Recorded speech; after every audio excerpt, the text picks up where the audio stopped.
14 नवंबर के दिन नई दिल्ली से प्रधानमंत्री नरेंद्र मोदी ने जब भारतीय जनता पार्टी के मुख्यालय से बिहार में मिली जीत के बाद अपनी चुनावी स्पीच दी थी, चुनावी भाषण दिया था, तो उन्होंने भारतीय जनता पार्टी के जितने सिपाही हैं, भारतीय जनता पार्टी के जितने कार्यकर्ता हैं, उन्हें एक नया टारगेट दे दिया था। और इशारों ही इशारों में प्रधानमंत्री नरेंद्र मोदी ने कहा था कि बिहार से जो गंगा बहकर आगे जाती है वो बंगाल तक पहुंचती है। जब प्रधानमंत्री नरेंद्र मोदी ने यह बात बोली तो पश्चिम बंगाल में मुख्यमंत्री ममता बनर्जी तक उनके जो पीए हैं, जो उनके समर्थक हैं, उन्होंने ये बात पहुंचाई कि भारतीय जनता पार्टी ने अब पश्चिम बंगाल के लिए अपनी तैयारी शुरू कर दी है।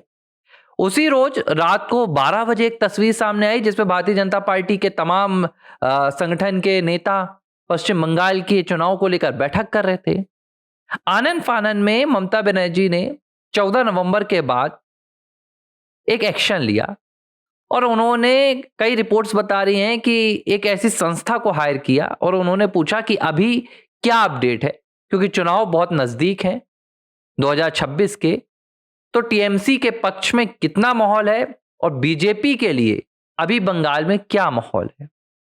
इसके बाद बकायदा एक सर्वे की रिपोर्ट ममता बनर्जी को बंद लिफाफे में सौंपी गई और इस रिपोर्ट को देखने के बाद ममता बनर्जी की हालत पूरी तरह से बिगड़ गई। इस रिपोर्ट को देखने के बाद ममता बनर्जी के बंगाल का किला हिला का हिला रह गया। इस रिपोर्ट में क्या था वो मैं आपको बताऊंगा।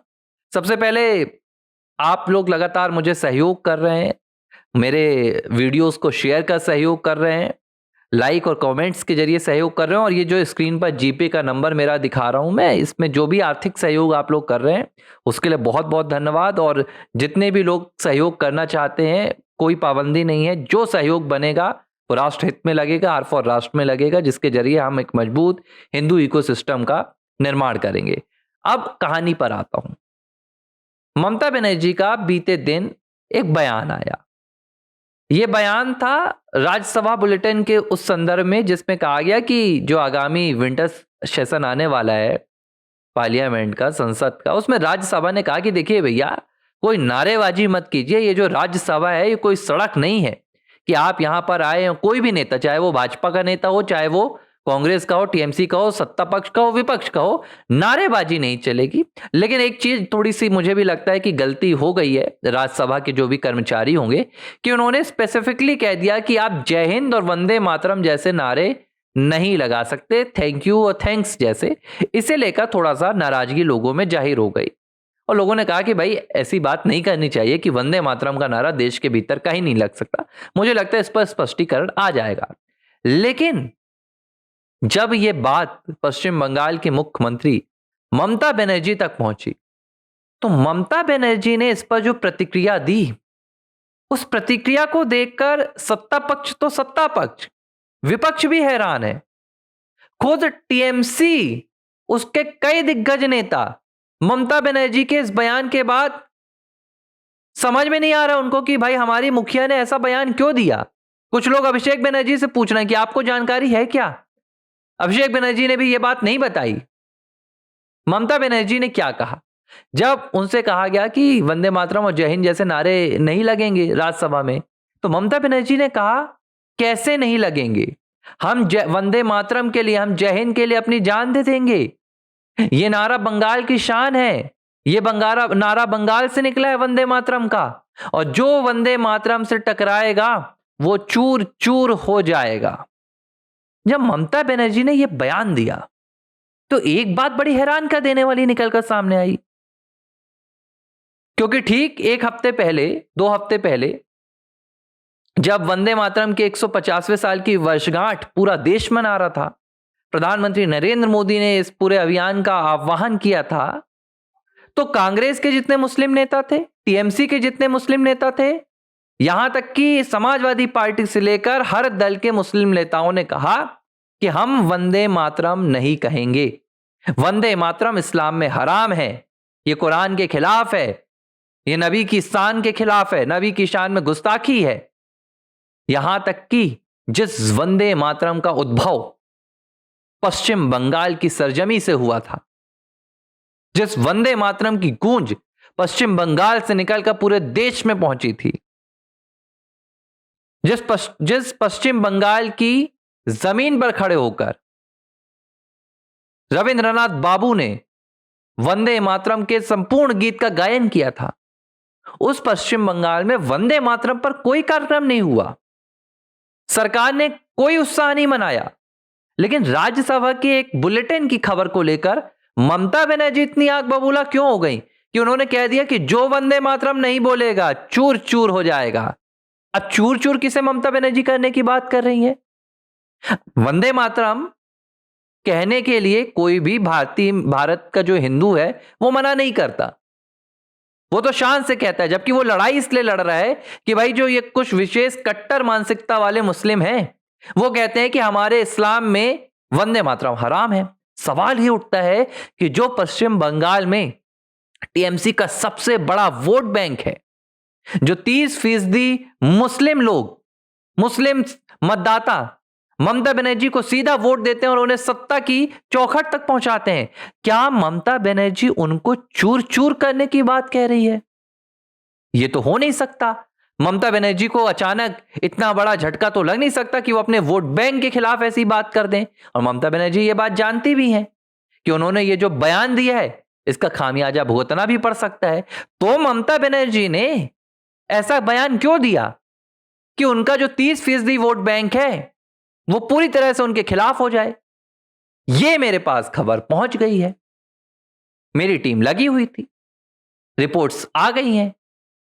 रिपोर्ट्स में कहा गया कि ममता बनर्जी को उस दिन जो बंद लिफाफा सौंपा गया उसमें बताया गया कि जो अगले चुनाव का यानी कि 2026 बंगाल चुनाव का सर्वे है उसके मुताबिक आपका ये जो मुस्लिम वोट बैंक है जिसे आपने तुष्टीकरण की राजनीति कर करके भगवान श्री राम के खिलाफ शोभा यात्राओं पर पत्थर बरसा बरसा के बनाया है, वो तो आपके ही साथ है।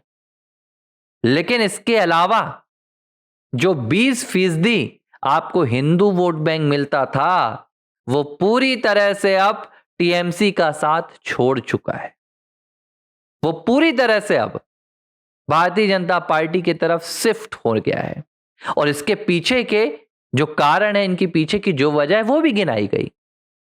इसके पीछे की वजह ममता बनर्जी का तुष्टीकरण की राजनीति में पश्चिम बंगाल के हिंदुओं के साथ बर्बरता करना, उनके अधिकारों का हनन करना, उनकी धार्मिक स्वतंत्रता को छीनना।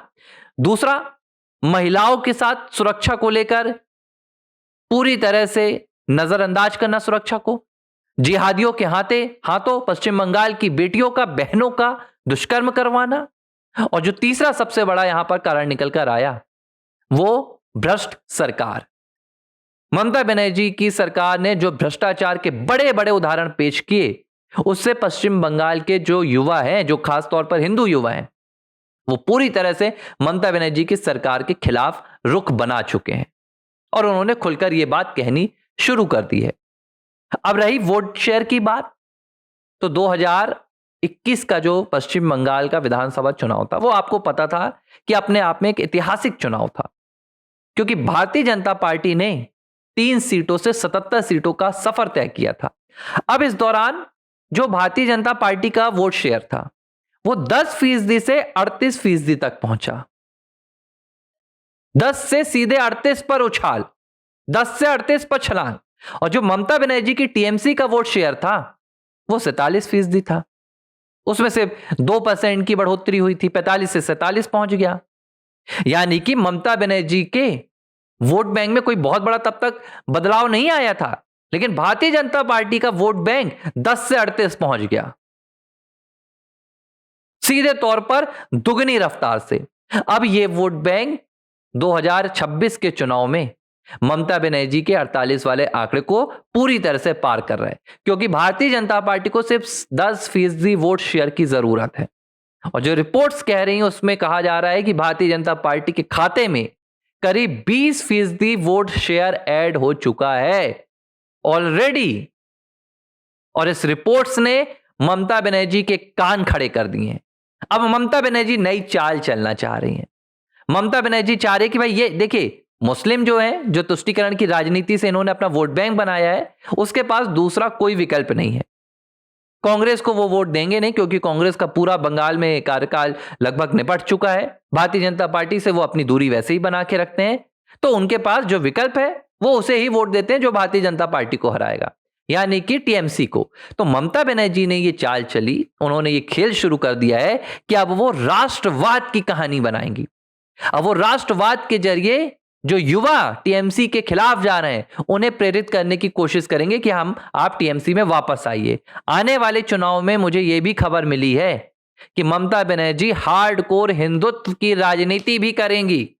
ममता बनर्जी देवी मां की आराधना करेंगी, काली की उपासना करेंगी, भगवान राम के जयकारे भी लगाएंगी, और इस 20% अपने वोट शेयर को बचाने के लिए हो सकता है आपको पूरी तरह से भगवा पहने हुए भी नजर आए। तो इस सियासत से पश्चिम बंगाल की जनता को सतर्क रहना है। उन्हें याद करना होगा पिछले 5 सालों का कार्यकाल, और चुनाव में क्या हो रहा है उस पर जवाब देना होगा। तो ये रिपोर्ट्स आई है जिसने पूरी तरह से पश्चिम बंगाल को फिलहाल हिला कर रख दिया है।